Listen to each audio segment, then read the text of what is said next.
It is time for what's on Michael's mind. Yeah. And I know, my mind. yes, and I know today a lot that's on your mind has to do with Mr. Dame Lillard and his situation. These are always kind of conversations that the media loves. And, remember years ago when Kevin Love wanted to be traded and everybody thought that they should trade Klay Thompson for Kevin Love? Do you remember this? And Jerry West then was assisting the Golden State Warriors as an advisor, and he basically kiboshed that. He said, there's no way we're trading Kevin Love for that. So, he's older and all those things. And, of course, Klay went on to have this incredible season, and that trade never happened. But, for me, Dame Lillard is really a good player. The guy averaged 32 points. I mean, he increased his point production last year by 8 points. Now, he took more three-pointers than he ever has taken in his career. The team wasn't very good. The ball was in his court. He played 58 games, which would not have qualified under the new system for any postseason awards. But he's going to add a dimension, and he's got a huge contract, and by the time he's 37, it's going to cost you $60 million. But the NBA is all about today, right? So teams will be willing to give up young assets for a great player like Dame is. And so if you read the quote, and I thought, to me, this is more important than anything, it's what the general manager Cronin said at Portland. Now, he's got the backing of Judy Allen, the sister of Paul Allen, the former owner. He said, we've been clear we want Dame here.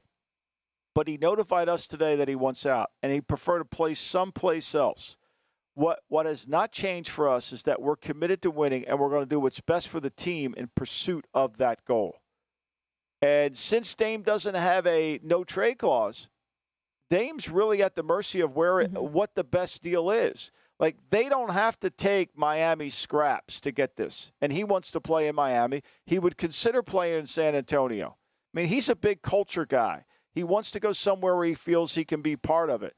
I think this is going to be a little bit more difficult than just, okay, he's going to go and they're going to trade Kyle Lowry and that's going to be it.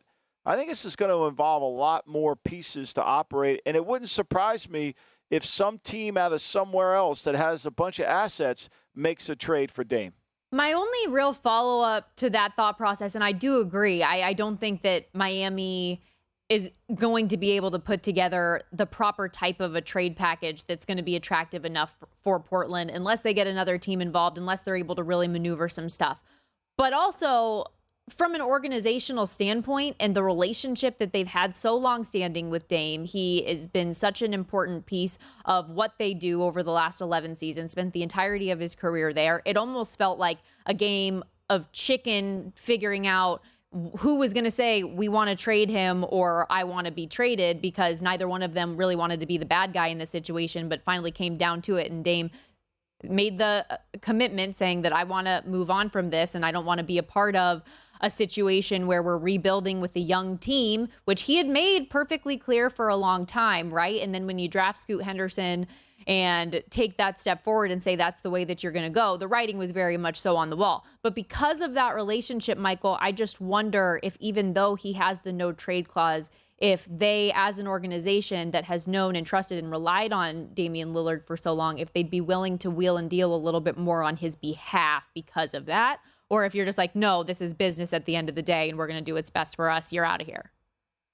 Well, you're an asset. I don't know how you could do it. They made some bad trades under the former general manager, Neil Olshey, where they traded. I mean, they sent Norman Powell and Robert Covington to the Clippers, and they got back Eric Bledsoe, Justin Winslow, and Keon Johnson. That didn't work out. And then remember the trade? They sent C.J. McCollum and Larry Nance Jr. to the Pelicans, and they've got back, Josh Hart and Nickel Alexander-Walker and a bunch of other players. I mean, that didn't work out either. So I think they really have to be careful here. I think they have to spend their if they're going to use their asset, they got to get the most back for it.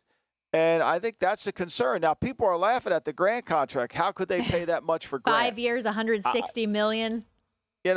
So I wouldn't put it past them. But I just think, to me, you've got to do what's best for your team, especially since he doesn't have a no-trade clause. Because what's he going to do, walk away from $200 million? From the betting, what's he going to do? From the betting standpoint, it seems like folks have really jumped on Miami. I know when we were talking to Thomas Gable, who, by the way, will join us in about 25 minutes or so as well here on the Lombardi Line today, but we were asking if any numbers had moved, and he said, there are people buying in on Miami with the thought process that maybe Dame could come here. Now with the trade request official, we have seen a significant move in that number for Miami and in the NBA title odds from 16-1 down to 9-1. The thought being that him teaming up with Jimmy Butler, Bam Adebayo, being a part of that Heat culture, as you referenced with Eric Spoelstra and Pat Riley, would be a perfect fit on paper, certainly. Yeah. But again, it's whether or not Miami is able to give the proper compensation to make a deal like that happen. Some other teams that you mentioned, I know the 76ers are in the mix. We've seen the Brooklyn Nets name out there, but San Antonio, one name that you said specifically, and my big question about that, while yes, from a culture standpoint, and we know the outward respect he has for a guy like Greg Popovich, and they just bring in Victor Wembanyama in the draft, who's going to be a generational talent, but that's just another young team. Would you go from young team to young team? Like, wouldn't you think they'd try to at least help him out from that standpoint? Yeah, I do, but they could be a young team who could get good in a hurry. They have they have all their draft picks from 2024 to 30, right? So they could do pick swaps. They could do a bunch of other things. They've got Charlotte's first round pick, which is top 14 protected. And they also have a flop with Toronto. So they've got a bunch of first round picks. They got an unprotected Atlanta first round pick in 2025. They've got a top 20 in 2025. They have Chicago's unprotected first rounder. And so 27, they have Atlanta's unprotected. They've got a lot of assets, whereas like Philadelphia has no draft picks, right? They have no draft picks, so they can't put that in there. Miami's assets are kind of a little bit limited too. They owe Oklahoma City a top a first round pick that becomes a second if it's not top, if it's outside of the 14th, if it's inside the 14th. And then they have their picks in 28, 29, and 30, but you're hard to trade because you can't trade consecutive ones. So I just think, to me, the teams that want them don't have a lot of assets. And I think if you've made as many bad trades as Portland has made over time, and if you just study those trades, you can't make another bad deal. Very fair, valid point. Where things sit right now in the NBA title odds, and I know I said Miami 16-1 and 9-1. It's even bet down even more now to 8-1 to win the NBA title. But the Denver Nuggets, your favorite to repeat at plus 475. The Boston Celtics, with the addition of Kristaps Porzingis a couple weeks back, 5-1. Suns 6-1. Bucks 7-1. They're bringing a lot of people back. And then there's Miami, the Lakers, and Warriors. The Lakers at 11-1. I got it. That is an incredible number right now. I don't think people say, well, they signed D'Angelo Russell back. How good can that be? The Lakers are going to be, now they got to keep the two guys healthy. But, Jackson Hayes, they signed to play backup center. They've kind of covered their team at 11-1. And if those guys are healthy come next April and May, that's a pretty good number right there. Go to VSiN.com/subscribe to become a VSiN Pro subscriber today.